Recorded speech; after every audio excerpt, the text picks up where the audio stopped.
Assalamualaikum warahmatullahi wabarakatuh. Perayaan Idul Fitri bagi umat muslim nampaknya seperti hal wajib yang tidak boleh terlewatkan. Bermaaf-maafan, berbagi hadiah, hingga bersilaturahmi ke sanak saudara dan kolega. Namun tahukah kita bahwa sesungguhnya perayaan Idul Fitri yang kita kenal saat ini memiliki sejarah panjang yang menyertainya. Imam Ibnu Katsir pernah menjabarkan bagaimana perayaan Idul Fitri terjadi di masa Rasulullah Shallallahu Alaihi Wasallam.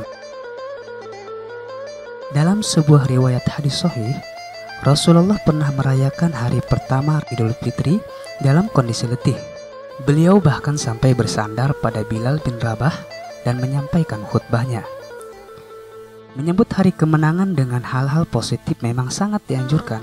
Hal itu terbukti bagaimana antusiasnya Rasulullah Shallallahu Alaihi Wasallam dalam menyambut Idul Fitri. Namun tentu saja beliau tidak menanggalkan syariat agama atau berlebih-lebihan atas sesuatu. Jauh sebelum Islam datang, masyarakat jahiliyah Arab telah memiliki dua hari raya, yaitu Hari Raya Nairuz dan Mahrojan, yang dirayakan dengan sambutan pesta pora yang tidak bermanfaat, minum-minuman memabukkan, menari, adu ketangkasan, termasuk salah satu ritual dalam perayaan kedua hari raya tersebut. Berdasarkan buku Ensiklopedia Islam, kedua hari raya tersebut sejatinya berasal dari zaman Persia kuno. Di kemudian hari, Rasulullah Shallallahu Alaihi Wasallam mengganti kedua perayaan masyarakat Arab itu dengan hari raya yang lebih baik, yakni Hari Raya Idul Fitri dan Idul Adha. Dalam sejarah Islam, perayaan Idul Fitri pertama kali diselenggarakan pada 624 Masehi atau tahun kedua Hijriah. Waktu perayaan tersebut bertepatan dengan selesainya Perang Badar yang dimenangkan oleh kaum muslimin. Perang yang terjadi pada Ramadan itu dengan jumlah pasukan di sisi umat muslim yang jauh lebih sedikit dibanding kaum kafir. Namun nyatanya diganjar Allah dengan perayaan yang luar biasa indah dan barokah. Sebagaimana kita ketahui, di kedua hari raya umat muslim seperti Idul Fitri dan Idul Adha, setiap muslim justru ditekankan untuk berbuat kebaikan dan kemaslahatan. Menjelang perayaan Idul Fitri saja, umat Islam diwajibkan menunaikan zakat untuk dibagikan kepada para mustahik atau orang-orang penerima zakat. Segala kebaikan yang tercurah dari jiwa-jiwa umat muslim selama Ramadan sejatinya sangat terasa pada hari raya Idul Fitri bagi semua elemen. Sehingga bisa dikatakan perayaan Idul Fitri dapat melingkupi kebahagiaan bagi seluruh umat muslim dari berbagai kalangan.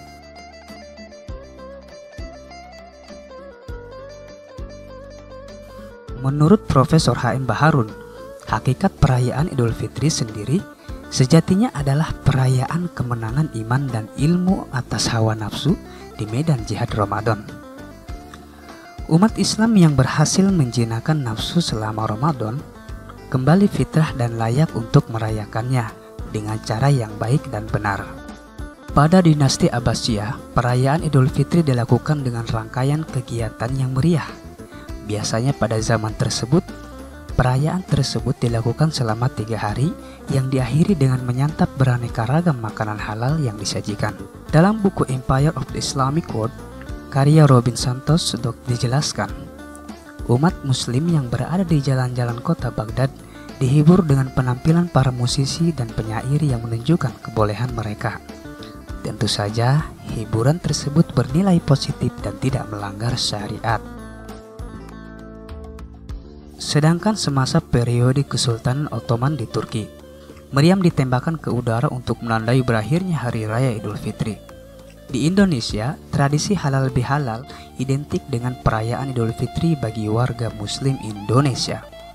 Dalam buku Al-Masalik wal Mamalik, karya Ibnu Khordadbih dijelaskan, mayoritas watak masyarakat yang hidup sepanjang garis khatulistiwa merupakan orang-orang yang terbuka.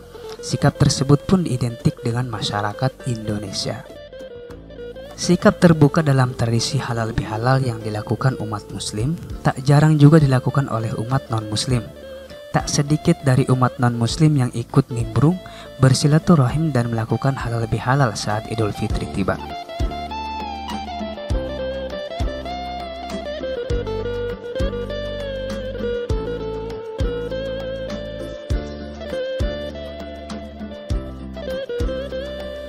Lebaran ketupat merupakan tradisi yang ikut menyemarakan perayaan Idul Fitri masyarakat Jawa ketika itu.